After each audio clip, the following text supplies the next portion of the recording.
మా మాట్లాడవలసిందిగా ప్రభుపేట మేము మనం చేస్తూ ఉన్నాం. పరిశుద్ధమైన బైబిల్ గ్రంథం ఈ విధంగా సెలవిస్తూ ఉంది. ప్రయాసపడి భారం మోసుకొనుచున్న సమస్త జనులారా నా యొద్దకు రండి, నేను మీకు విశ్రాంతి కలుగజేతును అని ప్రభు అయిన యేసుక్రీస్తు వారు పిలుస్తూ ఉన్నాడు.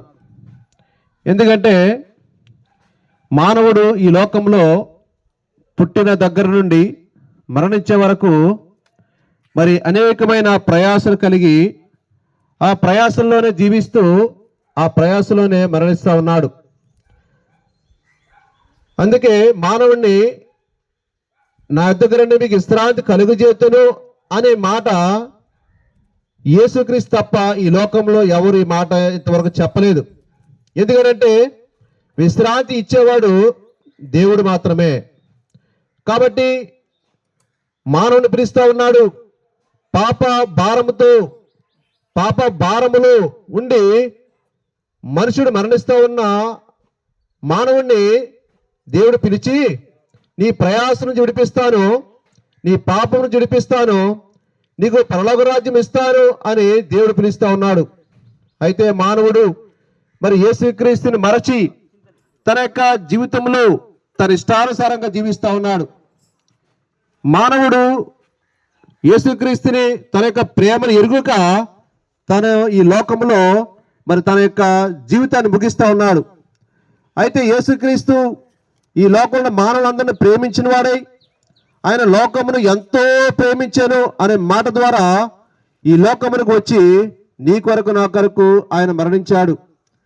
ఎందుకనంటే ఆయన కలుగు చేసిన మానవులు ఆ యొక్క నిత్య పాతాళానికి నరకానికి వెళ్ళడం దేవునికి ఇష్టం లేక ఆయన పరలోకమును విడిచిపెట్టి సింహాసనం విడిచిపెట్టి తండ్రిని విడిచిపెట్టి ఈ లోకానికి నీ కొరకు నా కొరకు ఆయన వచ్చాడు.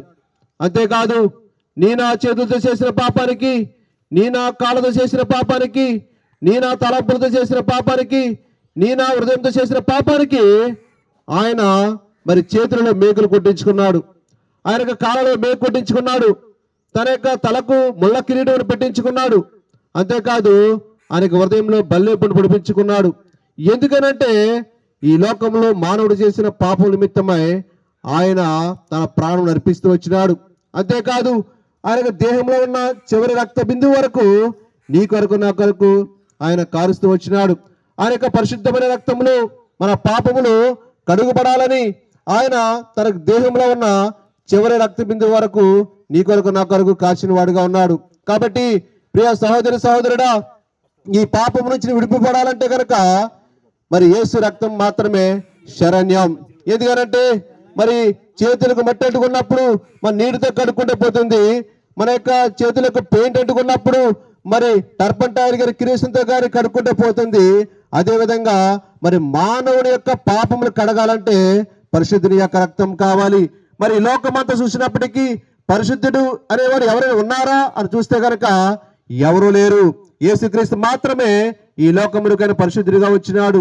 కన్య మరియ గర్భమున ఆయన జన్మిస్తూ వచ్చినాడు.